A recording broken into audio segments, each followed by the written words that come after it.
baga milkoofte kaayibsishaa baga milkoofte baga waaqayyo si gargaare dhugaa dubbachuuf hedduu takka das nama jedha ishee waa akkas kunuula garuu kuni jechuudha kun jiraatus dhabamus garuu viidiyoon kun kan dhugaa ta'e kan sobaa ta'e hin beekamu jiraatus baatu jaalalli isaanii ittuma fufa malee hin hir'atu kun immoo jaalala hin daangessu mucayyoon qabaattus dhabdus jaalala hin daangessu jechuudha. Walumaa galatti baga gammaddan sillachuu baga milkoofte ibsa achii kunnoo kaatee dhuftee biyya sanii kaatee dhuftee baga waaqayyo si milkeeche baga milkoofte siin jenna. Ashama kam jirtu hordoftuu taa kabajamtuu taa chaanii alakooti kan biyya keessaa kan biyya alaa bakka jirteetti nageenya waaqessinii abaayatu akkam jirtu nagaa keessanii nagaa kooti. Asiniin jecha akkuma ka sagalee viidiyoo dura dhageessan akkasuma warra chaanii alakee akkuma waraago taata subscribe gochuudha maamila keenya ta'ay. Egaa ka akkuma viidiyoo dura adda keessan irratti viidiyoon duraa kuni ani dhugaa dubbachuu fi maaliif waan ofii ija arga yoo ta'e malee amanuu waa'ee ulfaataa kan olii gad deemaa jiru ibsisaa durbummaarraa fudhate sababa saniif akkas jetti akkas jedhan ta'e viidiyoon kun kan duraanii ta'e waaqayyo haa beeku ani hin beeku garuu yoo isas ta'uu baate hundumaafuu isaa wal argachuu isaaniyyuu gammachuu guddaadha jechuudha walumaa galatti nutis gammanneerra jechuudha. Namoonni garuu miidiyaa kaara ka ari'aa jiranii jechuudha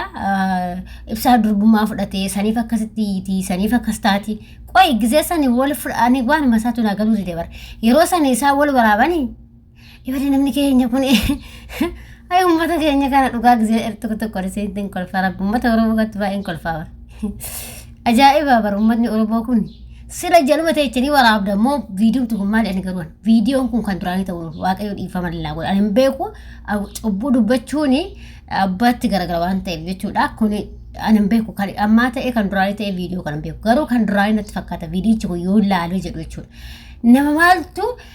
akkasitti sila jala ta'anii waraabamoo isaantu viidiyoo wal waraabemoo maalidha ilmi namaa kun akkamitti sammuun keessan akkamitti yaadaa dhugaa rabbii gisee tokko jechuudha ani waaqayyo haa beeku hin beenu waan beenu tokko haasawuu wayii malee hin beenu garuu durbummaa fudhatee maakiin akkasitti iyyitii jedhan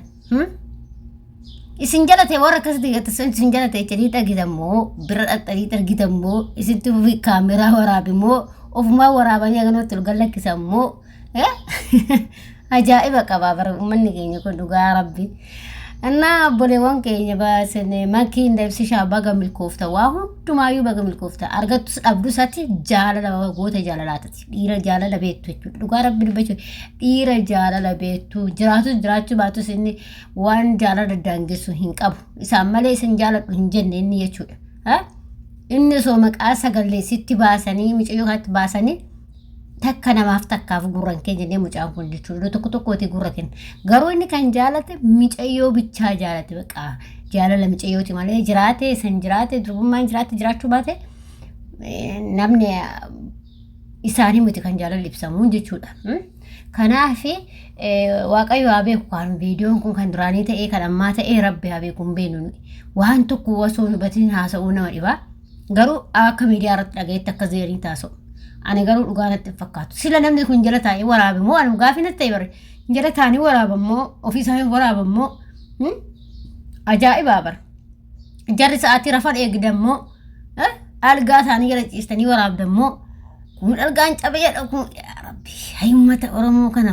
uummanni Oromoo kun waan taarikii qaba taarika bara jaarsi jaartii jirraafis hin beeku sa'aatii beettanii ajaa'iba qabdu baay'ee nama ajaa'ibu garuu uummanni Oromoo kun jechuudha waan masayirraa baratan wallaallee bara namni waanuma isinirraa uummata irraa baran wallaalle waanuma likiskisuma kanneen walii gad ooftan malee wanna gaarii tokko watti seerraa baasan jiru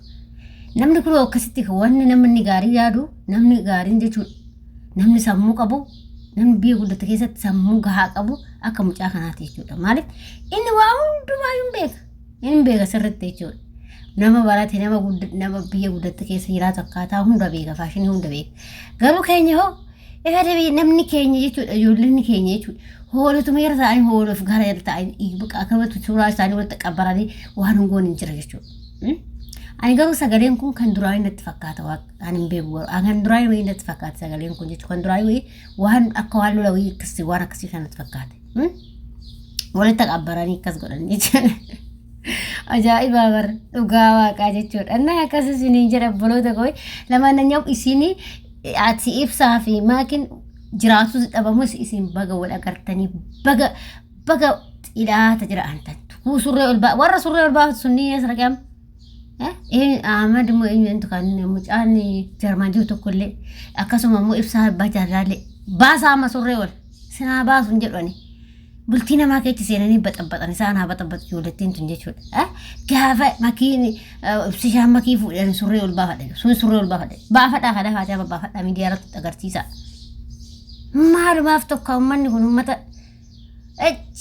xawarwaallee ta'an rabbi uummanni kun uummata xawarwaallee viidiyoo kanatti xawarwalaa oola guyyaa balkanii waa'ee dhirsaamniitii amma immoo waa'ee dhirsaamniitii amma immoo duraanii akkas dhiisanii amma immoo isaan rafanii akkas ta'an jedhan abeet jaruma deemtanii agarta boosan jaruu laayivii illeen dhufne ajaa'iba qabdu barre rabbi oromoota nama baay'ee tokko nama kabalchiisa dhugaa waaqayyo jechuudha. Lama nyaam isini maakiin dabsisha baga waaqayyo wala sinagarsiisee horaa bulaa deemanaa isini wajjuu namaa isin dhageenaati horaa bulaa akkuma duraatti akkuma dura dhageenyisee tammallee dhageenaa wajjuu namaa isin jedha wajjuu namaa muka jiidhaadhaa hin gossaa sun dhugaadha rabbi wuy akkas isin jedhaa isin horaa bulaa dhugaa rabbi jechuudha. Namni keenya waanuma inaaffata akkas goggodhanatti fakkaate Oromoon kun yaa walitti inaafte isheen ummatuma naaffatu akkas goggodhaan mallee jechuudha walitti deemiciyoo waan hin taane maqaashii balleessuudhaaf jechuudha. Qabaatu dhabdus qalaashi ishiin goota jaalalaa qabdi. Ani maalumaaf inaaffaa kana itti isinitti buusee warri Oromoo kun maa inaafta isin amma ijoolleen tun lamaanuu isaantu wal jaalate isaantu wal fuudhe isaantu wal maxarate maalumatti isin gube isin. Yaa rabbi dhugaa waaqaa nama ajaa'ibdu. Makiin ibsishaa horaa bulaa isin deebanaa lama ta'a ciisaa sadi ta'a kaasin makisha amshira ishee horaa bulaa.